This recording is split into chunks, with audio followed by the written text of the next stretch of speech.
Hello, my name is Nazira binti Abdul Halim and my matric number is 280848. And the first treasury instrument that we choose is government investment issue. Government investment issue refer to the challenge and concern that arise when the government allocates funds for various projects or initiatives. This issue can encompass a variety of factors including economic, social and politics. In addition, the GII is also a long-term investment fee government security based on Islamic principle issued by the Malaysian government to finance development expenditure. GII is issued through a competitive auction by Bank Negara Malaysia on behalf of the government. And funds are used for development expenses and GII are issued with original maturity which is 3 years, 5 years, 7 years and 10 years. The purpose and why it is created for government investment issue is because first is for financing government operation, second is managing budget deficit, third capital expenditure, economic stimulus, debt refinancing and market development. This is because in general, government investment issues are developed to satisfy the funding requirement for governments and assist with public projects, promote economic progress and efficiently manage their debt commitments. This investment security give government a way to get money from investor while giving investor a safe regulate option for investing. How is government investment issue created? Is because the Malaysian government issued the GII, a sort of fixed income instrument to attract capital from investor. The government issued it as a tool to fund expenditure and development projects. The administrator and insurance of GII are under the direction of the Ministry of Finance, which also ensure that market circumstances and legal expectations are met. And the GII is often used as sukuk bonds, which are Islamic bonds, and the Malaysian government is obligated under this bond to make prudent interest payments, which is coupon payment to the bondholders and repay the principal at maturity. It creates regulation of government borrowing and manage the issuance of the instrument. The parties that directly relate to government investment issue is first Ministry of Finance. They evaluate the government borrowing requirements and choose this issue size and duration, especially coupon rates. Second is Economic Planning Unit. They make sure that the money earned via GII is allocated to areas of national development that are of the utmost importance. And the third is Security Commission Malaysia. It's charged overseeing the capital market in Malaysia. Next is Bank Negara Malaysia, which provide monetary policy advice and may have an impact on the timing and condition of GII issuance. And next is Lead Arrogance and Advisor. They help with GII structure, pricing, working with investor, and overseeing the whole insurance process. Uh, Next is legal advisor, which is provided by law firms that specialize on financial and security legislation. And then lastly is investor, and they provide the money required to meet the government finance requirements. What are the obligations and rights of each party? For Ministry of Finance, which is MOF, the obligation is determine the GI insurance strategy, conducting market analysis, undertaking GI insurance activities, managing the maintaining government debt, investor education and awareness, strengthen the regulator framework, and also ensures liquidity and secondary market trading, and reporting a transparency. And the rights for it is issuance and approval, setting policy and guidelines, negotiation or contractual rights, investor relation, monitoring and oversight, debt restructuring and management, review and evaluation, and the last is coordinated with regulatory authorities. For parties which is economic planning unit, the obligation is policy formulating, investment planning, risk assessment, coordination and collaboration, monitor the evaluation, reporting and accountability, and also public communication. The rights for economic planning unit is strategic planning, investment prioritization, projecting evaluation and approval, investment guidelines and policy, and also coordinate the collaboration, monitoring and evaluation. And the second last is policy advice, which is research and analysis. The next parties that we can see at the table is Bank Negara Malaysia, and the obligation is For regulating GII, approval and oversight, investor protection, and they need to have a market stability, and they also obligate to liquid management, secondary market development, and obligation market surveillance, and lastly is collaboration with government agency. And the rights for the Bank of Malaysia is for their regulatory.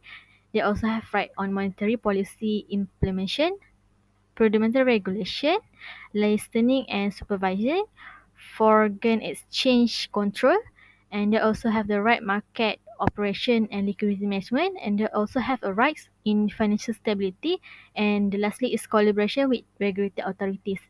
And the fourth parties, which is lead arrangers and advisor, is the obligation is facultating and advising on the issuance, conducting to the clients, pricing and underwriting, marketing and investor relation, regulator compliance, risk management, and the obligation to post-insurance support. And the rights for lead arrangers and advisor is right of appointment, due diligence, instructing a pricing, and also rights on documentation and offering memorandum, market and investor relation, coordinate with regulator authorities, secondaries and underwriting, and also advisory in service. And the next parties is legal advisor, which is the obligation is providing the legal advice and do the diligence and compliance, drafting and review legal documents, obligation on regulator compliance and also risk management. They also have to dispute resolution, ethical and extra.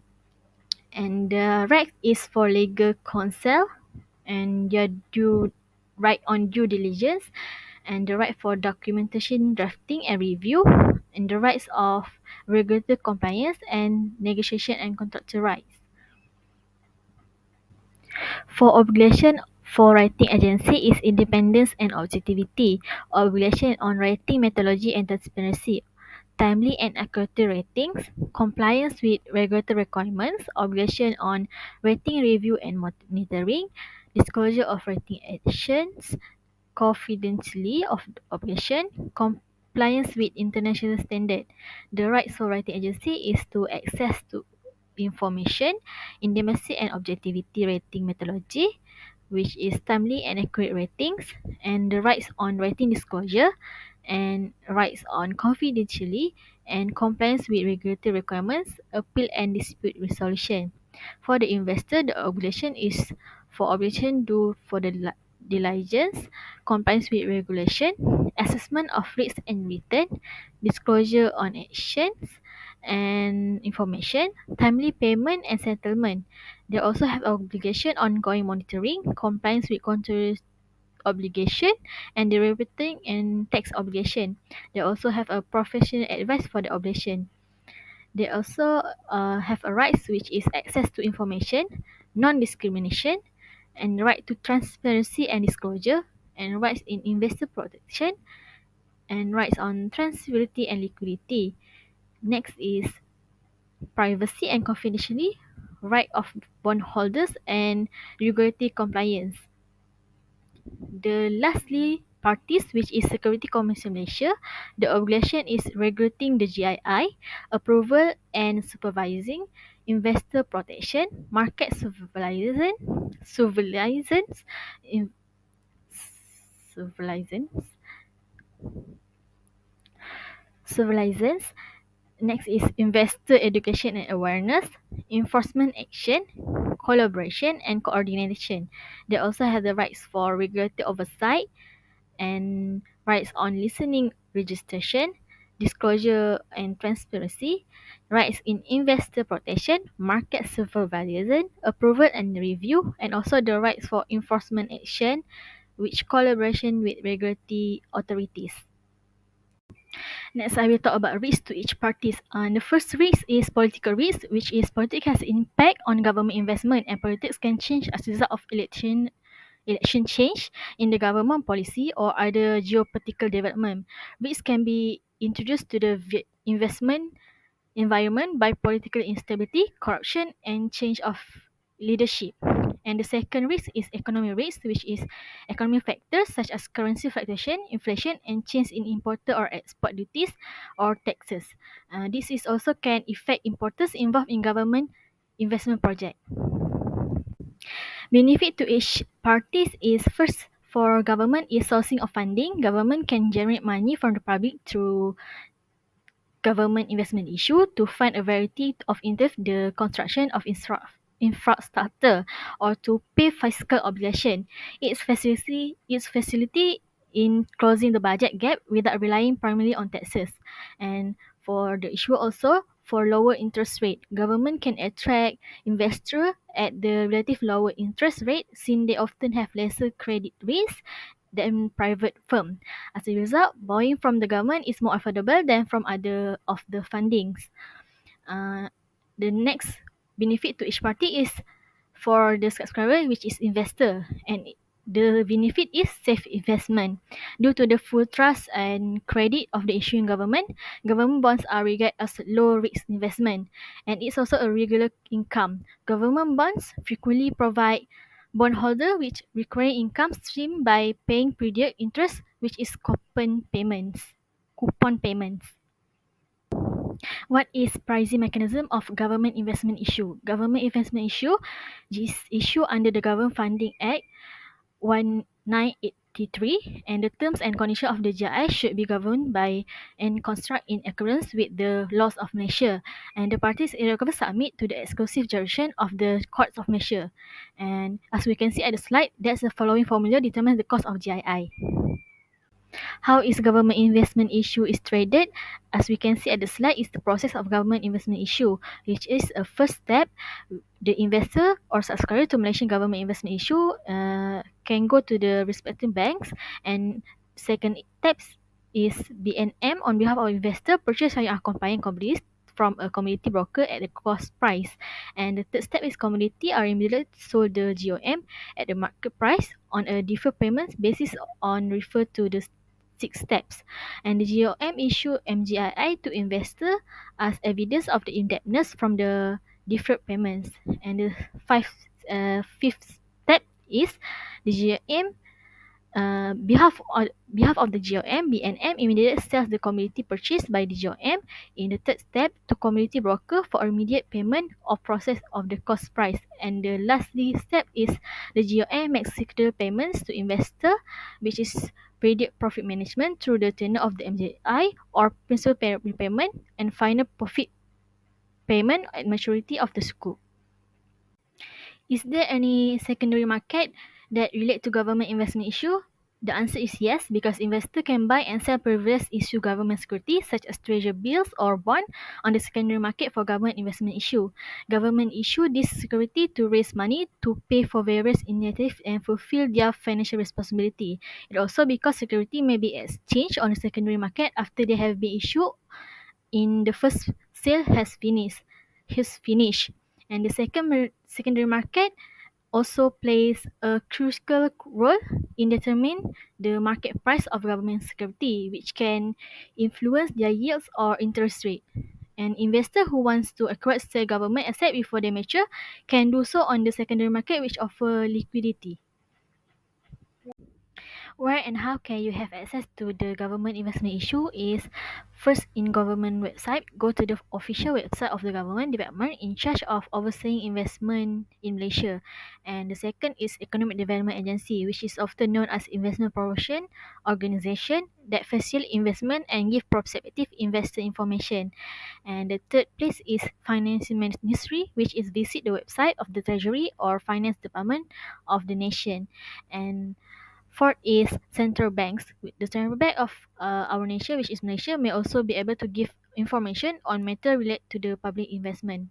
And how does instrument use in bank treasury operation? The use is first for investment opportunities, liquid management, risk management, and for the regulator of compliance.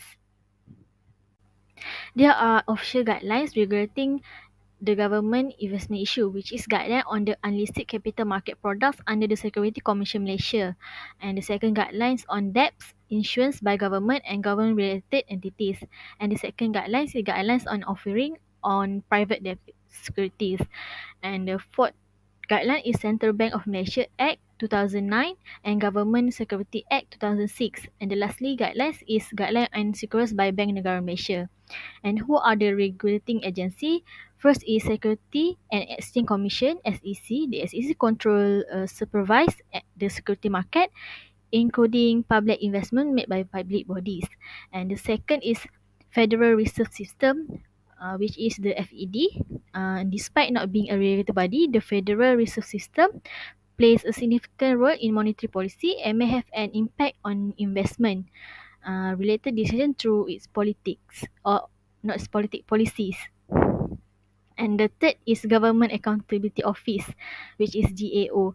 The GAO acts a watchdog for Congress and offer auditing, evaluating, and investigate service pertaining to government operation, including financial transaction.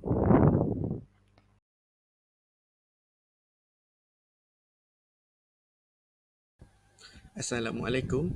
Hello and hi, my name is Muhammad Izul bin Yazin. My metric number is 275575. Today I want to present is about khazanah, note and bill in Islamic. Definition of khazanah, note and bill. Islamic khazanah, note and bill are financial instruments that follow Islamic principle and are issued by Khazanah Nasional Berhad, the Malaysian government strategic investment fund. Those tools were made to adhere to Sharia law which forbid interest, riba and encourage moral and responsible investing. Following are some essential qualities of Islamic Khazanah bill and note. First is complying with Sharia law. Second is employ a profit sharing arrangement rather than making set interest payment. Third is asset banked structure. Fourth is the term and date for maturation. And last is trading and secondary market. Islamic Hazanah note and bill provide fixed income return while giving investor the chance to invest in a way that comply with Sharia. Those products give investor options that are in line with their moral and religion belief and contribute to the growth of the Islamic finance markets. Next, I want to present about purpose and why it is great. Islamic khazanah note and bill are designed to give investors who want to buy fixed income instrument while abiding by Sharia standard a choice in Islamic finance. First, diversification. By including Sharia compliant fixed income product, Islamic khazanah note and bill enable investors to diversify their investment portfolios. Second, funding for Islamic initiative. Income from the sale of Islamic Hazanah note and bill may be applied to a number of initiatives according to Islamic law. Third, Islamic Hazanah note and bill offer investors a means of managing their liquidity requirement.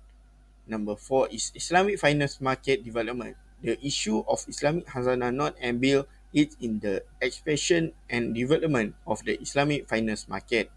Number five is accessible investment opportunities. A wide spectrum of investors, including individual, institutional investor, and financial institutions, have the opportunity to invest in Islamic Hazanah note and bill. Next is who and how it is created. The Malaysian Sovereign Wealth Fund Khazanah Nasional Berhad issues Islamic Khazanah note and bill in accordance with Sharia guideline. Khazanah Nasional Berhad developed those Islamic financial products as part of its fundraising and investing operation. Islamic Khazanah note and bill are created using a procedure that guarantees adherence to Sharia guideline. Here is a key point of their creation. First, complying with Sharia. Second, term and documentation. Third, approval and certification. Number four, offering and placement. Number five is pricing and allocation. Number six is settlement and listing. And number seven is payment and redemption. It's crucial to keep in mind that the particular step and specific may change the Islam based on the kind of Islamic Hazanah instruments, legal requirement, and market circumstances. Next, who are the parties involved? First, Hazanah Nasional Berhad. Second, institutional investor. Third, underwriters or placement agent. Fourth, Sharia advisory community. Five, legal advisor. Six, rating agencies. Seven, clearing and settlement agent. 8. Regulatory and authorities. Next, obligation and right of each parties. First, khazanah national berhad. Obligation: comply with relevant regulatory requirement, structure in accordance with Sharia principle, provide accurate and comprehensive disclosure, maintain effective investor relation. Right. Right to structure issue, right to determine pricing, right to redemption and repurchase term, right to relevant information. Second, institutional investor obligation, conduct due diligence, transparency and disclosure, reporting and record keeping, stewardship and voting right. Right to information, right to legal protection, right to fair and equal treatment, right to contractual agreement. Number three, underwriter or placement agent. Obligation. First, collaborating with the issue, marketing and distribution, investor sustainability, timely and accurate communication. Right to due diligence issue, right to market and place, right to pricing and allocation, right to underwriting and commitment. Number four, Sharia advisory community. Obligation: comply with Sharia principle, provide Sharia certification, ongoing monitoring and compliance with ethical standards. Right to assess and evaluate, right to approval or certification, right to conduct Sharia principle, right to independently decision. Number five, legal advisors. Obligation: ensure compliance with legal and regulatory framework, document drafting and review, negotiate contractual agreement, legal opinion. Right to legal counsel, right to draft and legal document, right to ensure compliance with applicable law, right to legal risk management. Number six, rating agencies. Obligation: transparent rating process, independent and objectivity, rating methodology, comply with regulatory requirement. Right access relevant information, right to independent analysis, right to due diligence, right to provide transparency. Number seven, clearing and settlement agent. Obligation: transaction verification, trade matching and confirmation, asset and fund safeguarding, system integrity and resilience. Right to transaction processing, right to asset protection, right to settlement execution, right to access market and infrastructure. Number eight, regulatory agencies. Obligation: maintain a robust regulatory framework, approval and oversight, disclosure and transparency, enforcement action against any violation. Right to rule making regulation, right to licensing and registration, right to enforcement action, right to disclosure and transparency. Next is risk to each parties. First is credit risk. Issue is default on each payment obligation. The issuing bank may be responsible for making the payment to investor on behalf of khazanah. Investor: if khazanah run into financial problem or is unable to bring in enough money, it can find it difficult to make its debt payments, which could result in defaults. Second, Sharia compliance risk. Issue: unintentionally engaged in non-compliant operation, which could have negative effect on its reputation and possible have legal or regulatory repercussion. Investor: failure to follow the necessary Sharia rule and requirement may result in reputational harm, a decline in investor confidence, and possible legal and regulatory repercussion. Net benefit to each parties. First, issue khazanah. Number one, source of funding. Can raise money from investor and the general public by issuing those instruments in order to finance its strategic investment.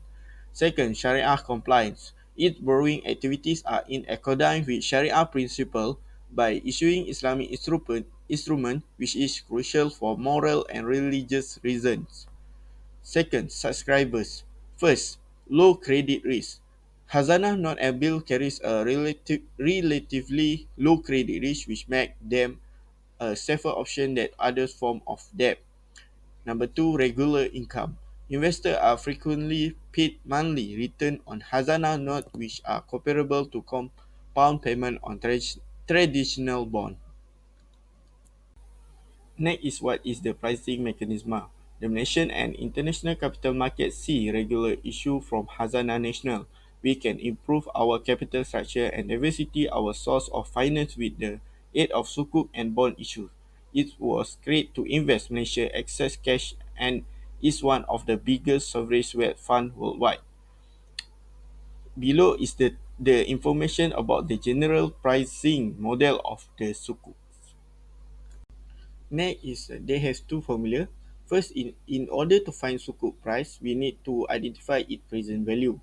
Therefore, the formula is as follow. Second, the above calculation happen if the discount rate is variable. If the discount rate is constant, the sukuk price is given as follow. The payat is another sukuk pricing circumstances when the price of sukuk is equal to its face value. This is known as a payat. Next, how is the instrument traded for khazanah note and bill in Islamic? Khazanah note and bill in Islamic or capital market debt securities are essentially financial instruments issued by corporation in compliance with the Sharia concept. Second, the khazanah note and bill in Islamic are rated by Malaysia Rating Corporation MAS or rating agency Malaysia RAM, and they can either be bank guaranteed or stand alone. Number three, bull on foundation contract like al-bay bitamam ajil, murabaha or mudarabah. Number four, and to serve society and the economy of the country sustainably throughout the investment and operation. Last, the involved making investment the spurs new development sector, boost Malaysian economic competitiveness and support crucial social objectives, as well as producing long-term risk-adjusted return throughout the portfolio. Next, is there any secondary market for khazanah note and bill in Islamic? First, the trading of Islamic khazanah bill and note after they have been issued by Khazanah Nasional Berhad, the Malaysian Government Strategic Investment Fund is referred to as the secondary market. Second, investor can purchase and sell those Islamic assets to other investors in the secondary market, generating liquidity and facilitating price discovery. Number three, investors who have already purchased khazanah Islamic note and bill can sell their holding or rebalance their portfolio in response to changing market conditions by transaction on the secondary market. Number four, it also gives new investor a chance to enter the market and buy those assets. Number five, bank brokerage firm and others authorized intermediaries are only few of the financial organizations that provide access to the secondary market for Islamic khazanah note and bill. Number six, institutional investor and other financial entities can all invest in the secondary market. And last, Islamic khazanah bill and note are priced according to a number of variables such as secondary market, interest rate, credit rating, and supply and demand dynamics. Next, where and how can you have access to this instrument? Financial instruments that conform to Islamic principles are referred to as Islamic treasury notes and bills and are often issued by government bodies or financial institutions. There are many ways to gain access to those instruments. Here are some common ways to access Islamic khazanah note and bill. First, Islamic bank. Second, financial market. Third, investment funds. And fourth, government announcement and auction. Before making any investment decision, you need to consult with professionals about Islamic finance. Check the term and condition of the instrument. Determine your risk tolerance and investment goals. Next, how is the instrument used in a bank treasury operation? In a bank treasury operation, Islamic khazanah bill and note may be used in a number of ways. First, investment. Second, managing liquidity. Third, collateral. Fourth, risk management. And five, trading and market making. Next, are there any official guidelines regulating the instruments? There are official guidelines and regulations in place that govern the issue and trading of the khazanah note and bill Islamic in the Malaysia financial market. First, Securities Commission Malaysia SC Guideline. Second, Sharia Advisory Council SSC Guideline. Third, Bank Negara Malaysia BNM Guideline. Fourth, Bursa Malaysia Rule and Regulation. And five, International Standard. Next, who are the regulating agencies? First, Securities Commission Malaysia (SC). Khazanah note and bill are among the Islamic securities that the Securities Commission of Malaysia regulates and oversees for the purpose of ensuring that they are issued and traded in accordance with Sharia principle and others legal requirements. Second, the Securities Commission Sharia Advisory Council (SAC) provide guidance and ensures that Islamic financial products such as khazanah suku comply with Sharia. Third, Bank Negara Malaysia (BNM) in order to ensure adherence to Islamic principle and financial stability. Bank Negara Malaysia (BNM), the Central Bank of Malaysia, established the general regulatory framework and standard for Islamic financial institution and products. That's all from me. Thank you and Assalamualaikum.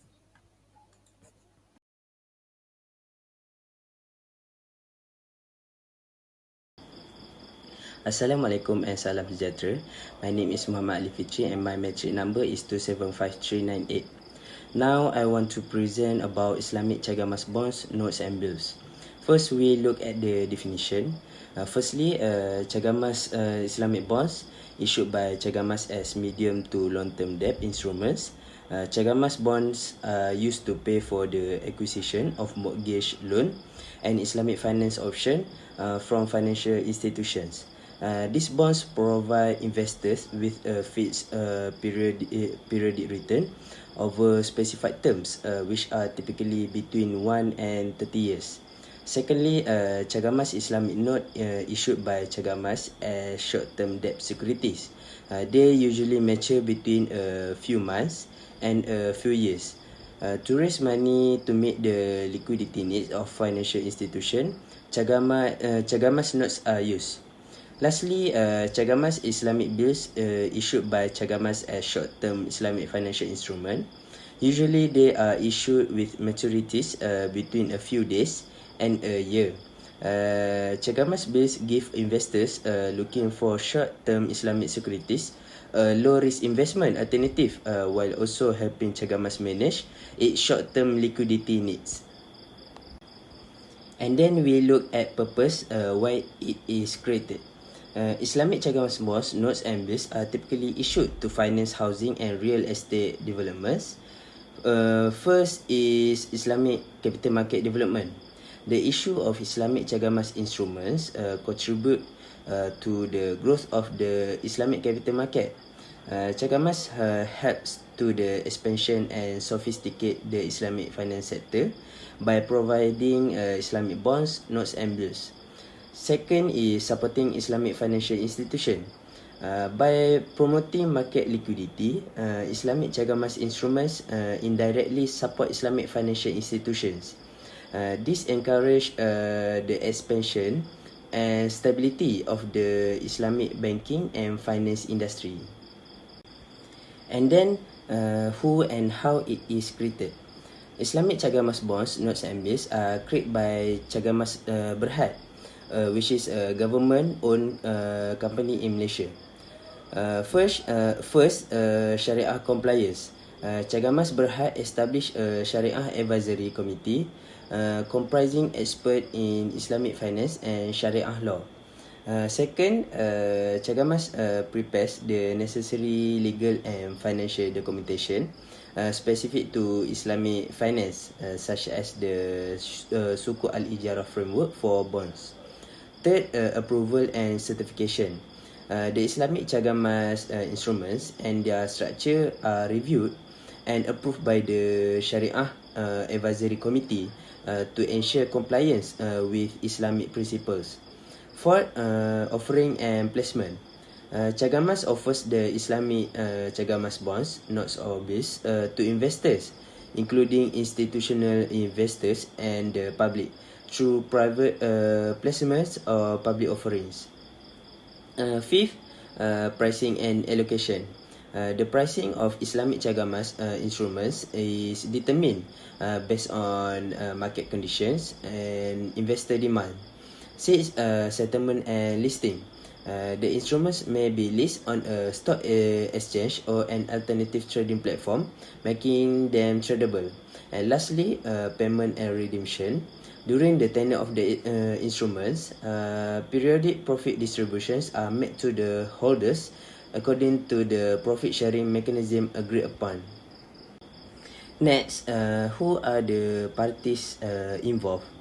There are 8 parties, which are Cagamas Berhad, institutional investor, underwriters or placement agents, Syariah Advisory Committee, legal advisor, rating agency, clearing and settlement agents, and lastly regulatory authorities. Next, obligation and right to each parties. There are many obligations and rights for each party, but here I will only mention a few. First, Cagamas Berhad. Their obligations ensures compliance with Sharia principles, offering circular and disclosure, maintain investor relations, regulatory compliance, and prepare reporting and financial statements. Their rights are right to issue securities, right to set pricing, right to determine offer period, and right to redeem securities. Second, institutional investors. Their obligations are conduct due diligence, engagement with Cagamas Berhad, regulatory compliance, and implement robust risk management practice.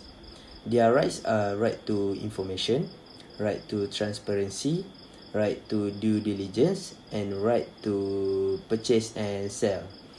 Third, underwriters or placement agents. Their obligations are conduct due diligence, assist offering and placement, assist pricing and allocation, and regulatory compliance. Their rights are right to underwrite or place securities, right to compensation, right to allocate securities, and right to set pricing. Fourth, Syariah Advisory Committee. Their obligations are Syariah compliance assessment, provide Syariah approval, guidance and advice, and monitoring and oversight. Their rights are right to review and approve, right to provide guidance, right to conduct Syariah audits, and right to access information. Fifth, legal advisor. Their obligations are ensure legal compliance, documentation and contract, conduct due diligence, and regulatory compliance. Their rights are right to provide legal advice, right to review documentation, right to draft and negotiate contracts, and right to conduct due diligence. Six, rating agencies. Their obligations are maintain independence and objectivity in credit rating assessment, conduct thorough and diligent analysis, compliance with methodologies and criteria, and conduct due diligence. Their rights are right to conduct a rating assessment, right to independence, right to access information, and right to confidentiality. 7. Clearing and settlement agents. Their obligations are transaction processing, risk management, compliance with rules and regulations, and asset protection. Their rights are right to process transaction, right to access clearing and settlement system, right to risk management, and right to regulatory compliance. And lastly, regulatory authorities. Their obligations are licensing and registration, supervision and oversight, regulatory compliance, and investor protection. Their rights are right to licensing and registration, right to supervision and oversight, right to establish rules and regulation, and right to inspection and audits. Next is risk to the issuer, which is issuing bank, and subscriber, which is investor of Islamic Cagamas bonds, notes and bills. First risk is credit risk. For issuer, which is issuing bank, Due to monetary issues or insolvency, the issuer may miss payments on interest or principals. Then for investor, which is importer or holder, if the issuer goes bankrupt, the investor might not get the entire amount paid in interest or principal. Second risk is liquidity risk. For issuer, issuing bank, it could be difficult for the issuer to sell the bonds, notes or bills on the secondary market, making it difficult to get your money back. Then for investor, which is importer or holder, liquidity might be impact if the investor has trouble finding buyers or selling the securities at fair price on the secondary market. Next is benefits to the issuer and subscriber of Islamic Cagamas bonds, notes and bills. For issuer, which is Cagamas, first source of funding.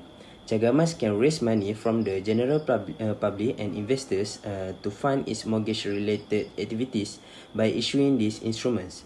Second is risk mitigation. Cagamas lessen its own exposure by securitizing this asset and issuing bonds, notes and bills to investor. For subscriber, which is investor, first low credit risk. It have a high credit rating since they are backed by a pool of mortgage loans and Islamic assets. Second, support for housing finance. Investors can indirectly help the housing finance industry, which is essential to providing Malaysians with affordable homes by making investment in Cagamas bonds, notes and bills. Next is pricing mechanism for Islamic Cagamas bonds, notes and bills. It involves two process. First, with a face value base of 100 ringgit, and second, the transaction value or proceed. Next is how is the instrument traded. First is structuring and issuance. Structuring the financial instrument in accordance with Sharia law, based on asset-backed structures like murabahah, ijarah or sukuk. After structuring, the issuer offers the securities for sale. Second is distribution. The issuer markets these instruments to potential investors, either sold via private placements where they are offered to a select group of investors, or through public issuance where any investors can purchase them. Third is trading.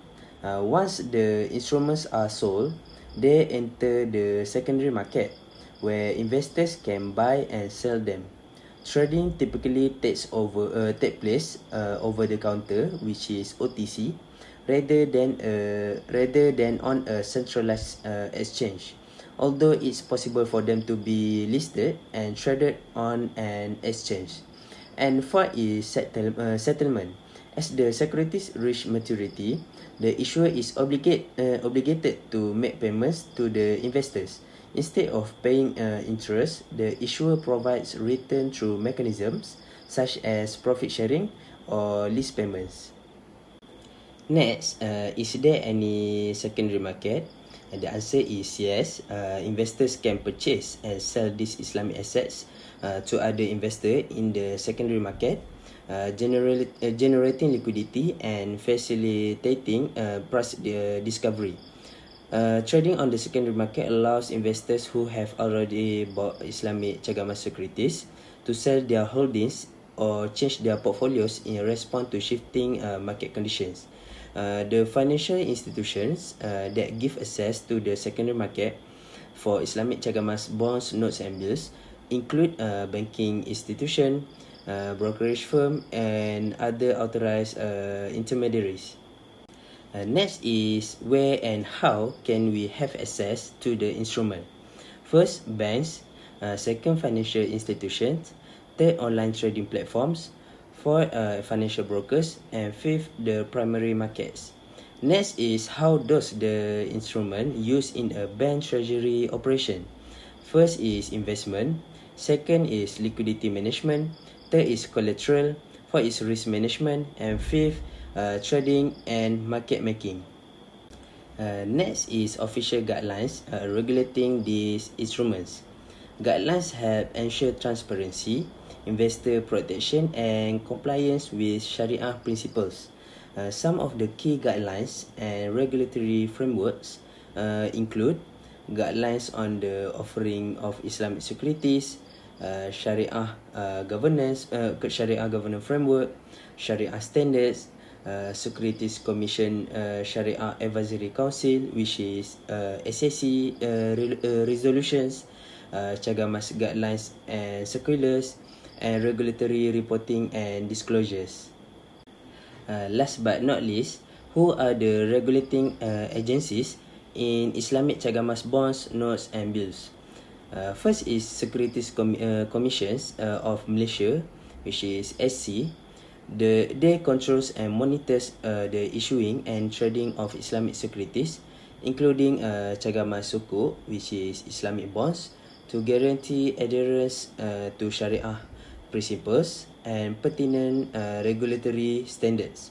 Second is Sharia Advisory Council of the Securities Commission, which is SAC.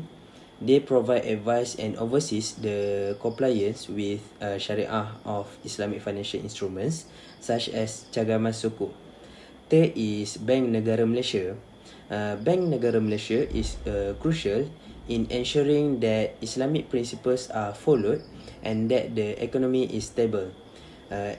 Establish the entire regulatory framework and rules for Islamic financial institution and products.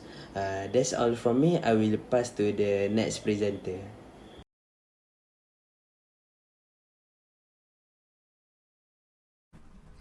Hi, I am Sufianuddin binti Ahmad Wadi and my metric number is 280942.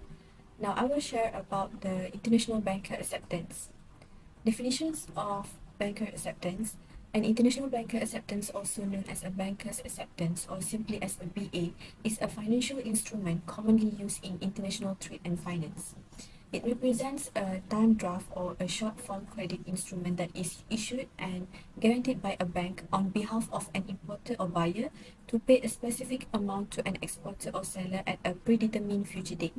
Bankers' acceptance are commonly used in international trade because they offer a level of security to both parties involved. For the importer, the banker's acceptance provides a short-term credit facility to delay payment until the goods are received or sold, enabling better cash flow management. Meanwhile, for the exporter, the banker's acceptance gives the peace of mind since it reduces the risk of non-payment as the acceptance is guaranteed by a reputable bank. Bankers' acceptances can also be easily traded on the secondary market, giving investors and financial institutions access to liquidity. Next, the purpose and why it is created. There are 6 purposes of international banker acceptance, which is trade facilitation, risk reduction, financial instrument, market liquidity, market acceptance and acknowledgement, and last but not least, regulatory compliance. International banker acceptance are generally designed to promote commerce, reduce credit risk, offer financing choices, increase market liquidity, and adhere to regulatory standards. They provide a dependable method of payment for international trade, lower the risk for exporters, and open up investment opportunities for investors and financial institutions. Next is who and how it is created. Who and how international bankers acceptance is created. Commercial banks engaged in international trade financing transaction created international bankers acceptance or IBA. Depending on the buyer's nation and connection with the bank, one bank may be participating in IBA while another may not. Firstly is trade transaction. An international trade transaction is one in which a buyer and a seller from different nations are involved. Payment conditions are set, and the customer commits to buying the seller's product or services. Secondly, request for financing. The buyer contacts a bank in their home country, proposes the formation of an IBA, and discloses the details about the trade transaction, such as the price, terms, and deadlines. Third, credit assessment. The issuing bank evaluates the buyer's creditworthiness to determine the buyer's ability to honor the IBA at maturity. Fourth, issuance and acceptance. If the request is authorized by the issuing bank, the IBA is created. When the bank accepts the buyer's draft or bill of exchange, it becomes the major responsibility to pay the face amount of the acceptance at maturity. Fifth, documentation and notification. The advising bank, which is situated in the seller's country, obtains the required documentation from the issuing bank. They notifies the seller that the IBA has been issued. Last, negotiation and payment. The buyer contacts a bank in their home country, proposes the formation of an IBA, and discloses the price, terms, and deadline of the trade transaction. Who are the parties directly related to bankers' acceptance? Number one is importer or buyer. An importer or buyer is a person from one nation who buys products or services from a seller from another nation. In order to ease the international trade transaction, the buyer asks the issue of an IBA and short-term financing. Number two is exporter or seller, the party that is located in another nation than the customer. They obtain the IBA as a sort of payment assurance for the trade deal and then sell products or services to the customer. Number three is issuing bank. The issuing bank is a bank that is located in the nation of the buyer.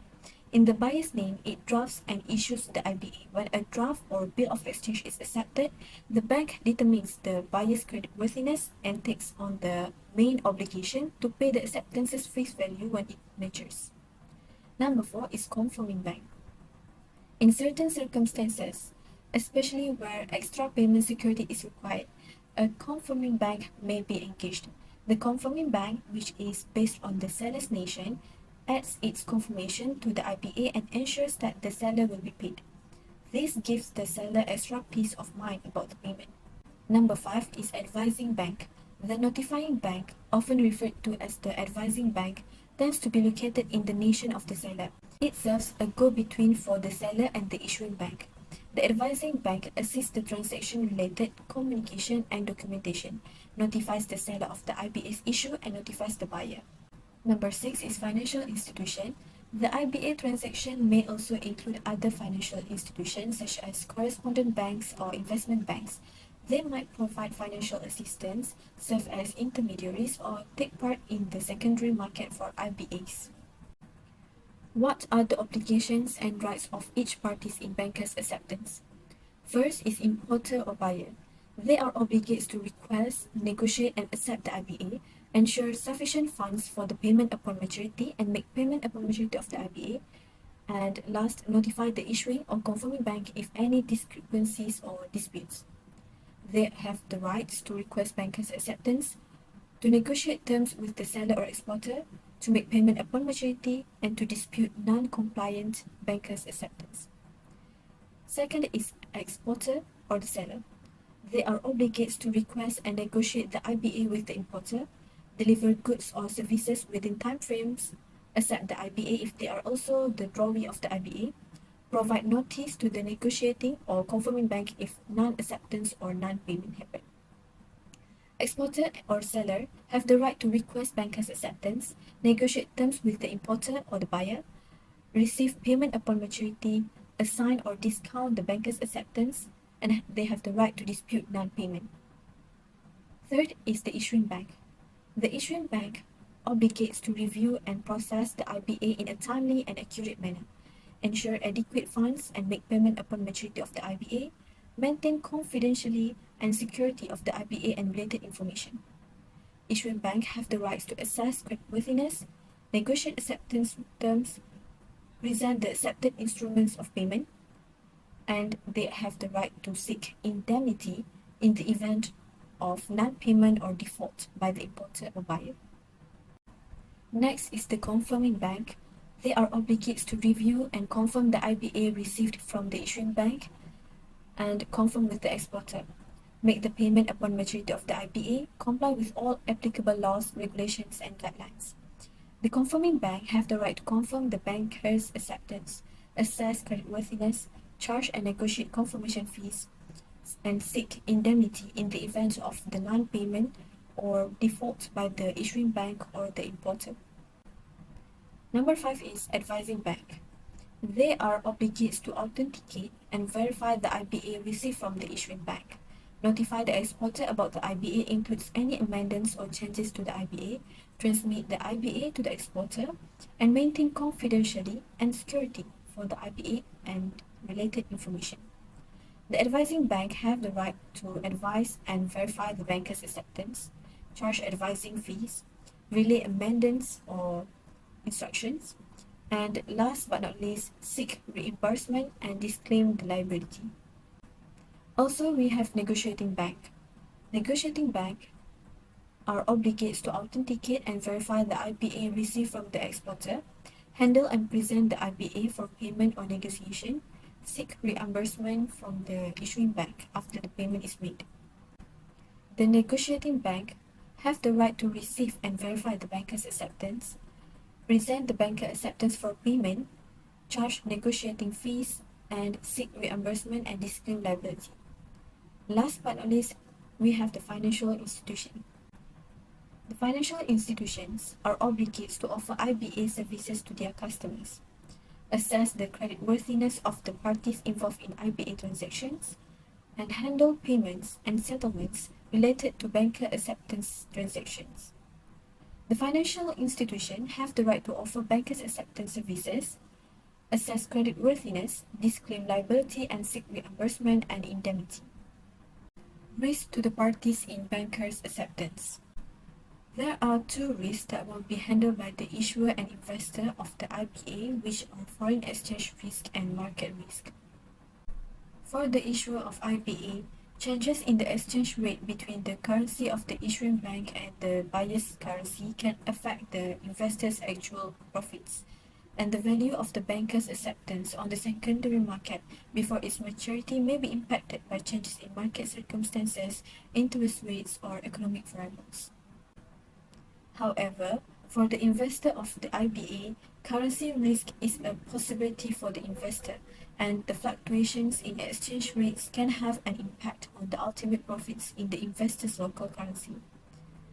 The market value of the banker's acceptance may fluctuate for the investor, which may affect their ability to sell it at the intended price or their possible return on investment. Benefits to the parties in banker's acceptance. For the issuer or non-financial firm, they have two benefits. First is lower financing costs. In comparison to other short-term funding options like commercial paper or unsecured loans, BAs frequently have cheaper interest rate. As a result, the issuer can access funds at a lower cost. Second is flexible maturity dates. LBA is a flexible financing instrument because the maturity date can be adjusted to meet the issuer's cash flow needs. For the subscriber or the investor or the holder of the banker acceptance, they have two benefits, which is competitive returns and short-term investment option. For the competitive returns, when compared to conventional money market securities, bankers acceptance often offers competitive returns, which attracts investors looking for relatively higher short-term rates. Second, about the short-term investment option, due to their short maturities, which typically range from 30 to 180 days, BAs are appropriate for investors with short-term investment goals. What is the pricing mechanism for international bankers acceptance?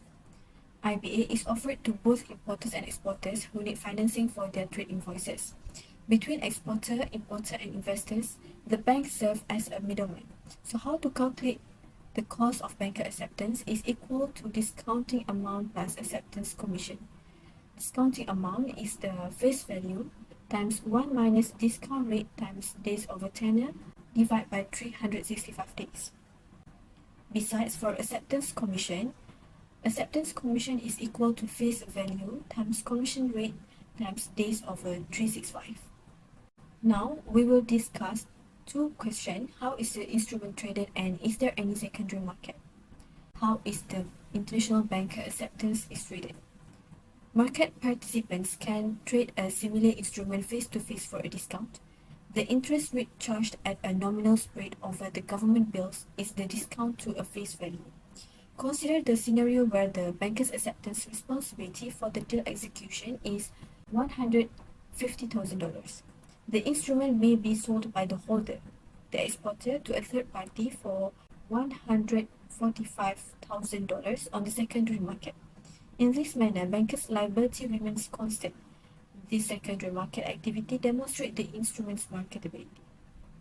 The next question is there any secondary market? Yes. Investors can buy and sell IBAs to other investors in the secondary market, facilitating price discovery and supplying liquidity. IBA secondary market functions like those of other debt products, including bonds or commercial paper. Investors who have already purchased IBAs may sell their holdings or modify their portfolios in response to changing market conditions by trading on the secondary market. It offers potential buyers of these instruments a way to enter the market. Now, where and how can you have the access to the international banker acceptance? Number one is invest in money market funds. These investment vehicles, including IBA, invest in short-term, low-risk securities. You can indirectly gain exposure to IBA and other short-term securities by investing in money market funds. Number two, contact financial institution. If you are friendly with a financial institution, like a bank or brokerage firm, you can ask about their IBA products. They might offer investing services or products that let you indirectly access or invest in IBAs. Number three is explore bond market instrument. In some situations, a portfolio of IBAs may be used to support certain fixed income instruments or bonds. You can think about investigating the bond market and looking for items connected to IBAs. Lastly, you can seek advice from a financial expert.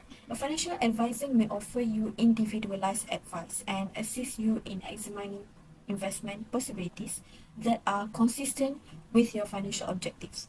They can provide information on IBA related investment options or recommend other investment vehicles that would be more appropriate for your needs. Now, how does the instrument issued in a bank treasury operation for the international bank acceptance? First, we have short-term funding. IBAs may be used by banks to obtain short-term funding for their treasury operation. Secondly is liquidity management. Banks have the option to buy IBAs issued by other banks, which enables them to use their unused money while keeping liquidity and capital. Number three is trade financing. IBAs may be used by banks that provide trade financing to streamline global trade transactions. Number four is arbitrage opportunities. The banks may profit from differences in interest rates across several markets or nations. Number five, risk management. IBAs may be used by banks to protect against the risk of interest rate or foreign exchange. The next question is, are there any official guidelines regulating international banker acceptance? Number one is guidelines from Bank Negara Malaysia BNM. Number two is Malaysian Association of Convention and Exhibition Organisers and Suppliers guidelines. Number three, guidelines from the Association of Banks in Malaysia ABM. Number four, International Chamber of Commerce ICC guidelines. Number five, compliance with international standards. Last but not least is who are the regulating agencies for international banker acceptance. First is the Central Bank of Malaysia, Bank Negara Malaysia BNM. Second is Securities Commission Malaysia or SC. Third is Labuan Financial Service Authority LFSA. And last but not least is International Trade Organization. That's all from me. Thank you. Good day, my name is Aisha Amalin binti Muhammad Zamri and my metric number is 281840. I will be discussing about international commercial paper. The definition of ICP is an unsecured promissory note with a fixed maturity type typically ranging from a few days to 1 year. The purpose and why it is created is for ICP offers businesses, financial institutions and governments a way to get access to short-term finance. And next, the diversification of funding sources. Issuers may diversify their funding sources with the help of the ICP. Entities can get financing from a larger spectrum of investors by utilizing the commercial paper market as opposed to exclusively depending on bank loans or other long-term debt instruments. And next, lastly is market effectiveness. The development of ICP helps the financial market function more effectively overall. It offers a variety of short-term investments alternatives to investors, including money market funds and institutional investors. And these are the steps of how ICP was created. First is issue assessment. A significant financial institution, the prospective issuer goes through a credit assessment procedure. This assessment aids in determining the issuer's creditworthiness and ability to issue commercial paper. Second is documentation and arrangement. To outline the terms and circumstances of the ICP issuance, the issuer creates the relevant documents such as an offering memorandum or prospectus. Third is marketing and investor placement. The issuer advertises the ICP to prospective investors together with the underwriters. Fourth is investor subscription. Prospective investors submit subscription bids for the ICP by outlining the conditions that they are ready to accept as well as the amount they intend to invest. Fifth is issuance and settlement. The issuer and underwriters complete the issuance when the investor subscription procedure is finished. Successful investors will get commercial paper. And the last is secondary market trading. The commercial paper may be traded in the secondary market once it is issued, and investors who have ICP have the option to sell it to other market players before it matures. The parties involved are first is issuing entity. The issuing entity is the company, financial institution, or other qualified entity that develops and issues the ICP. Second is investors. Those that acquire the ICP are known as investors. Third is underwriters. Investment banks or other financial organizations that help the issuer with structuring and organizing the ICP issuance are known as underwriters or arrangers. The fourth is rating agencies. Independent rating organizations determining the issuer of the ICP's creditworthiness and give the commercial paper a credit rating. Fifth is dealers market makers. It is financial organizations that actively take part in the selling of ICP on the secondary market are known as dealers or market makers.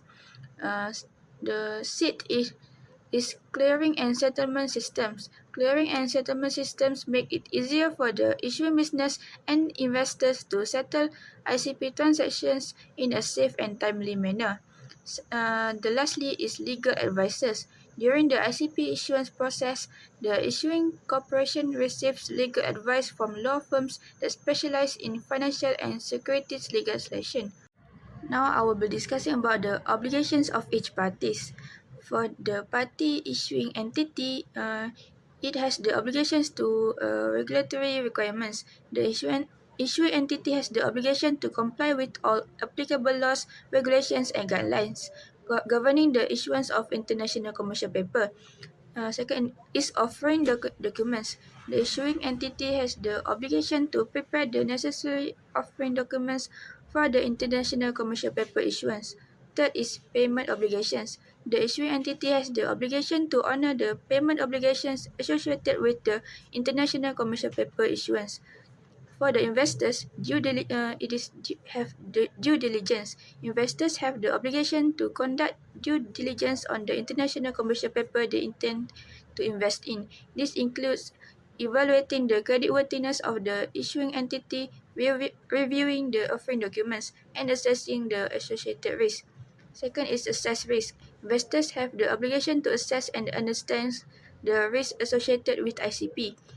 Third is maintain confidentiality. This includes complying with data protection and privacy regulations. For the underwriters and arrangers, first is issuance process. Underwriters have the obligation to assist the issuing entity in the issuance process of ICP. Second is due diligence. Underwriters have the obligation to conduct due diligence on the issuing entity and the ICP offering. Third is secure subscriptions. Underwriters have the obligation to secure subscriptions for the ICP. And lastly is the pricing and terms. Underwriters have the obligation to work with the issuing entity to set appropriate pricing and terms for the ICP offering. Next is the rights of each party. For the party issuing entity, it has the right to issue ICP, rights to set terms and conditions, and rights to receive proceeds. And for the investors, it has the right to purchase ICP, right to receive interest payments, right to receive principal payment, and transfer or sell the paper. For the underwriters, right to participate in the underwriting arrangement, and right to compensation, secure subscriptions, right to purchase unsold securities, right to determine offering terms. There are a few risks that apply to both parties, which is issuer and investor. First is foreign exchange risk.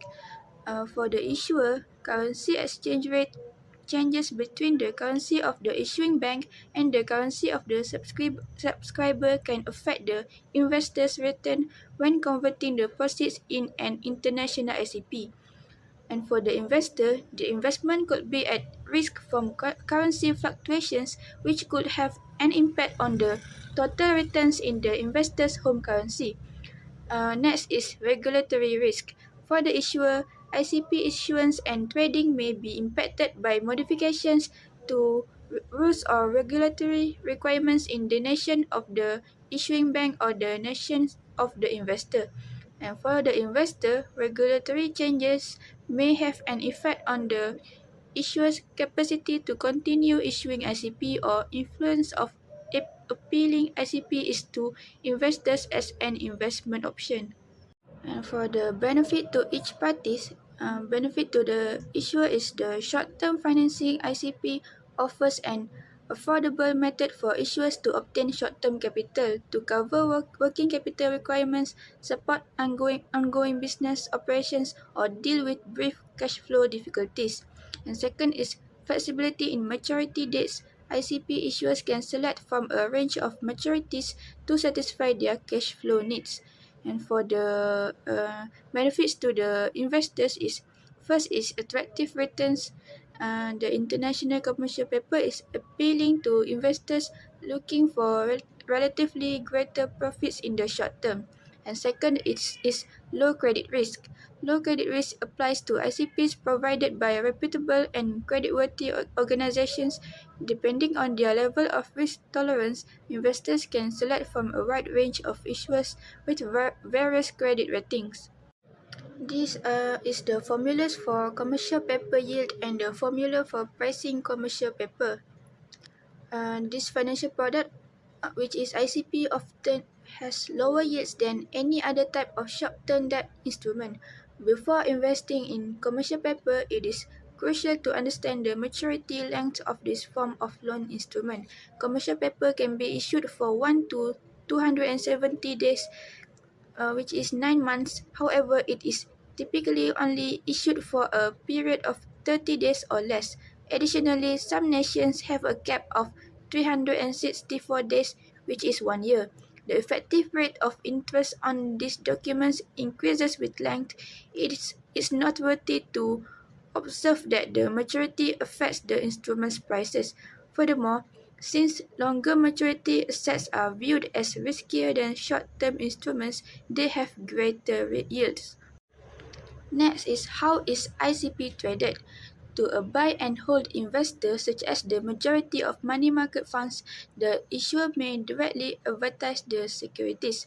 Financial institutions that often need substantial amounts of borrowing typically issue commercial paper directly because they find it more cost-effective to do so. To purchase and hold commercial paper, a retail investor would require access to very large sums of money. In the absence of this, indirect investing is available through mutual funds, exchange-traded funds or ETFs, or a money market account managed and kept at a depository institution. The significant elements of the ICP secondary market are liquidity, price discovery, and market access. For the liquidity, investors who might need to access their funds early or make changes to their investment portfolios can do so in the secondary market by buying or selling ICP before its maturity. For price discovery, ICP market pricing can be established through secondary market trading. A fair market price is established by the interaction of supply and demand, which also informs market players about current yields and investor sentiment. And for the market access, the secondary market for ICP offers a venue for a range of investors to engage in the trading of these instruments, including private investors, institutional investors, and other financial institutions. You can have access to ICP by the following. First is determine your eligibility, and second, determining the right currency and maturity. Third is participate via primary or secondary market, and lastly is completing all required paperwork. So next we move on to how does the ICP used in a bank treasury operation. First is short-term financing. ICP is a short-term financing source that banks may utilize for their treasury activities. Banks may invest their surplus liquidity in relatively low-risk instruments with maturity dates generally ranging from a few days to several months by purchasing ICP issued by creditworthy businesses or financial organizations. Second is the liquidity management. ICP gives banks a way to efficiently manage their liquidity. They may buy ICP issued by businesses or financial institutions and keep them as liquid assets to use surplus cash or to fulfill immediate liquidity requirements. As a result, banks are able to keep their liquidity while making a profit on their investments. Third is portfolio diversification. Banks may employ ICP as a component of their investing strategy to diversify their portfolio. Banks may diversify their risk and reduce concentration in certain assets by investing in a variety of ICP issued by diverse issuers across multiple industries and nations. And the fourth is short-term trading opportunities. To take advantage of short-term trading opportunities, banks with active trading desks may purchase and sell ICP on the secondary market. Banks may benefit from price changes via trading operations by keeping an eye on market circumstances, interest rate spreads, and credit spreads. And the fifth is risk management. ICP may be used by banks as a component of their risk management plans.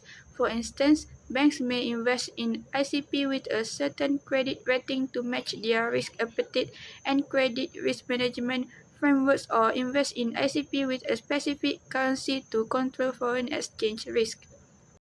There are a few official guidelines regulating ICP. First is regulatory framework.